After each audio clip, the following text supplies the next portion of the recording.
Hello and welcome to Maker Hangar. My name's Lucas Weakley, and today we're going to be installing the electronics in the Maker trainer. So here are all the parts we're going to be using. We have the tape, the X-Acto knife, and the Sharpie, and also the hot glue gun from last episode.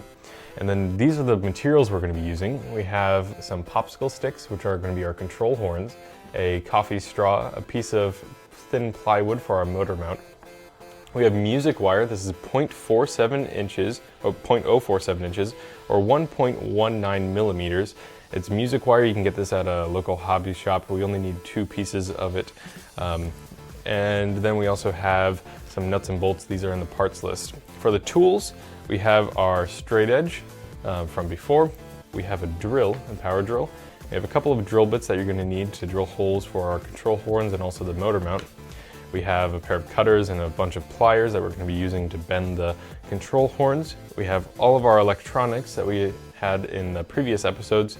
We also have some servo extenders for the wing. These are also included in the parts list. So that's everything that we're going to be needing in this episode. So let's get started. So we took our piece of wood and then we traced out the bottom base of the motor onto the piece of wood to see where we're going to drill the holes. Now you're going to want a 3/8 of an inch hole in the middle for the motor shaft to come out, and then you just trace the holes to where the bolts go, and then you drill those out with 1/8 of an inch bit. And you sand around. I did this with a belt sander, but you sand around the edges just to make it a little bit smaller so it's not intrusive on the aerodynamics of the plane. So we're going to take the bolts that were a part of the parts list, and we're going to attach the motor. We're going to tighten down everything on the motor first before we glue it onto the plane. It'll make it easier.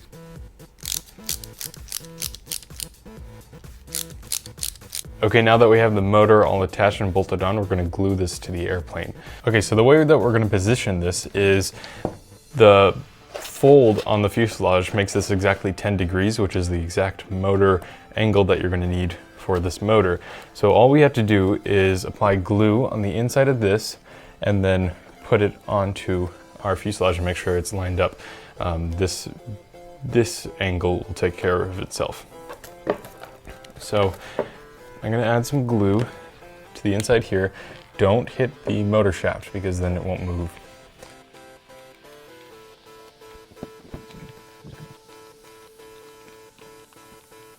Make sure the wires are facing down as well.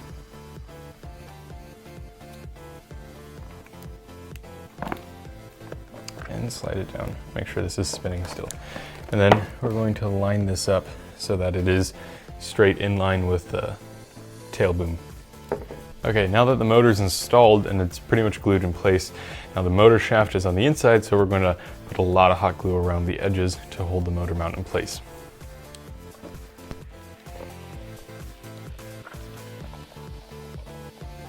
Okay, now we're going to take our ESC, make sure it's unplugged from everything, and we're going to put it inside of the fuselage and make sure that these wires come out the slit in the back. Once these wires come out, you can pull it through.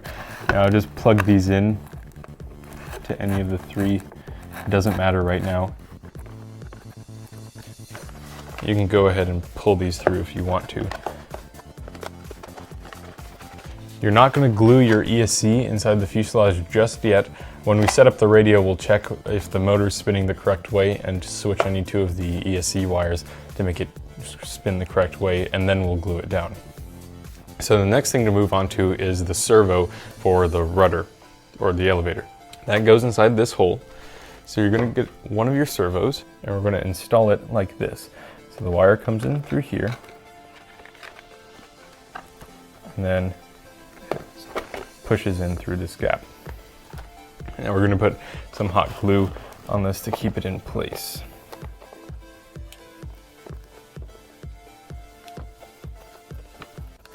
Okay, now while we wait for this to dry, we're going to set the fuselage aside and we're going to focus on our control horn and our servo arm.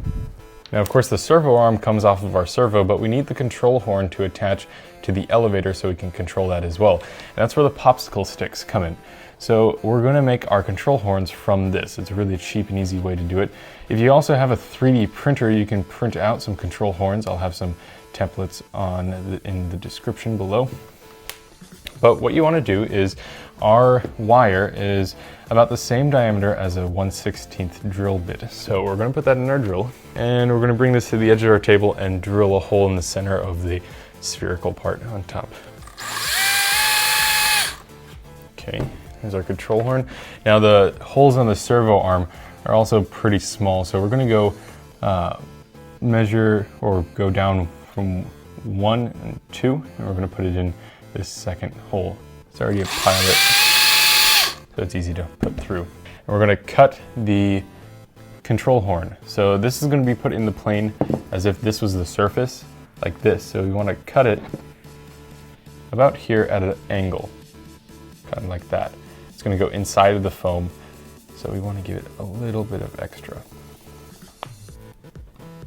Here's our control horn, and we're going to put that in the elevator as soon as we know where the wire is going to go. So first, we get our servo arm and put it facing down, just like that. Just center it. We're going to center the servo later when we set up the radio. You're going to get one of your push rods, and we're going to put a Z-bend in this end. So how you do this is you take your pliers, you put it about at the tip, and you hold it really tight and you bend 90 degrees. Then you go the same way in the middle and you bend 90 degrees the other way. So this makes a Z, and this is going to go inside of the servo arm right here. So let's go ahead and put it in.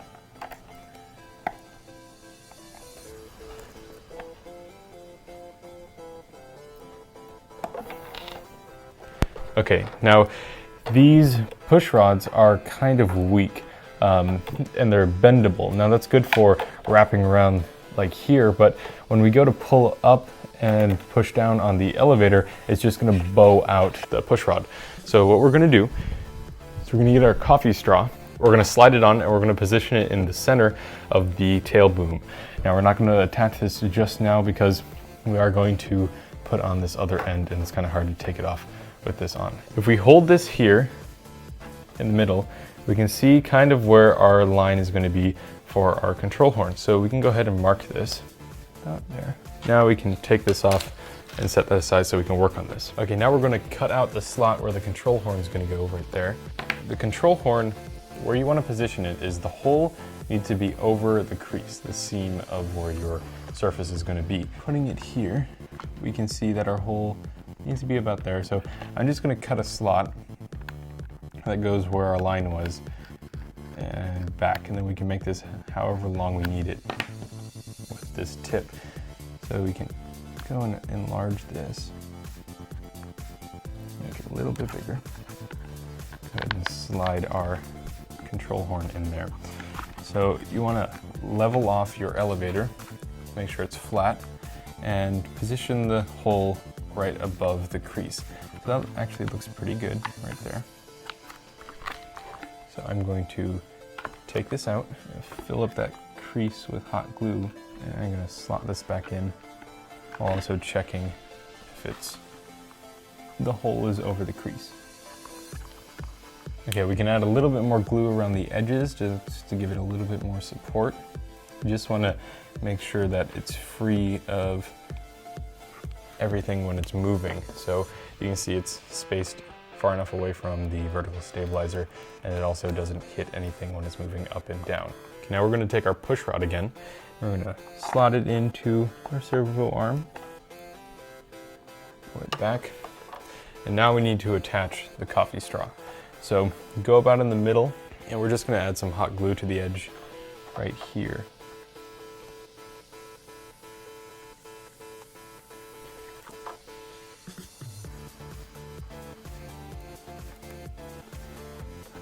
We're going to center our servo arm so it's pointed straight down, and then we're going to come over here to the tail, and we're going to mark where this is going to be. I'm going to level this off, and we're just going to mark pretty much the center of the hole. Okay, now that we have our mark, we're going to bend this over a little bit. It's fine. We're going to take our pliers and we're going to bend it back towards us. So just like this for that point, and then we're going to bend it back this way.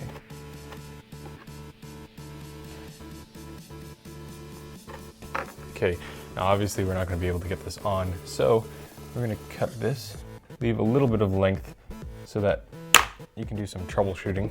Okay, now that we have this cut, we're going to take off our servo arm over on this end so this can move freely. And this goes in like this. So we're going to push it in here. It's going to come around just like that and sit there. And then we're going to put in our servo arm again.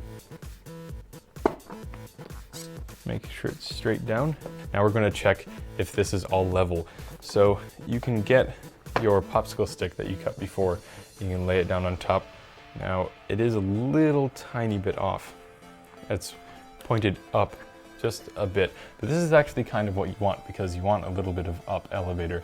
Now this does have some give because of the tolerances in the holes and stuff like that, so it actually will level itself out in the air. If we do have a problem with this, we can always add a little bit of trim, but this is actually pretty good for the first try. So now we're going to finish up the tail by putting a piece of tape over the coffee straw, just so it stays down a little bit better. Just use the blue covering tape. Get a piece that's just as long as it. I'm just going to wrap it around. So this gives a little bit more support for the elevator. And now you can move around the servo and you can see your control surface moving up and down. That's it for the elevator. Let's move on to the wing. Okay, so we're going to get our servo for our aileron. And we already have the cutouts for the servos here, so we're just going to dry put it through. I'm going to put our servo lead coming out. And we should be able to pull it out this other end, so it comes out this side. Now it only goes in one way, so make sure the servo arm is facing that way. And just push it in gently. We're going to need to take it out when we're doing this. Now that we have this in here, we're going to do the same thing with the drilling the hole. You can put it in the second hole. I've already done it, like we showed before. We're going to take our push rod. This is the extra piece coming off the one that we used on the elevator. Bend it, put a Z-bend in it like before.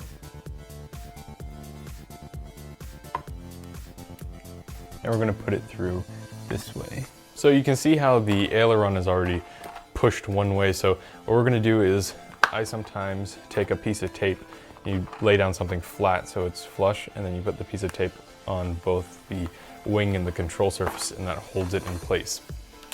So now what we're going to do is we're going to turn our popsicle sticks into the control horns again. We're going to need 2 of these for the 2 ailerons, so let me drill the holes. Line up the other one for the other side.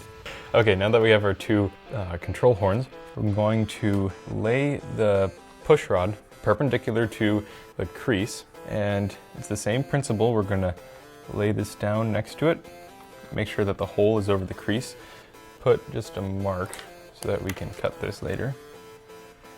We're going to cut a slot in this, enlarge the slot like before. Once we've enlarged the slot, we're going to put the control horn back in. Just a dry fit, put it over the crease, and now we're going to mark the push rod right in the middle of the hole, and we're going to put our pliers so that that mark that we made is just on the outside of the pliers where we're going to bend it in, and then bend it back out.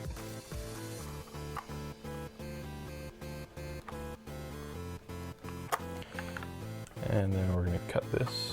We have a little bit of extra. Now the reason we didn't glue this in yet is so we can take it out and put this on. Since this piece is so small, it won't bend. And we'll slide it back in. That actually looks pretty good. Put some glue in the slot and then glue it in, make sure that the hole is over the... Okay, while that's drying, remember that our servo isn't glued in yet, so let's go ahead and do that now. Don't put glue around where the servo arm is moving. And just some glue around here and here on the back side, and then we're going to push this all the way through.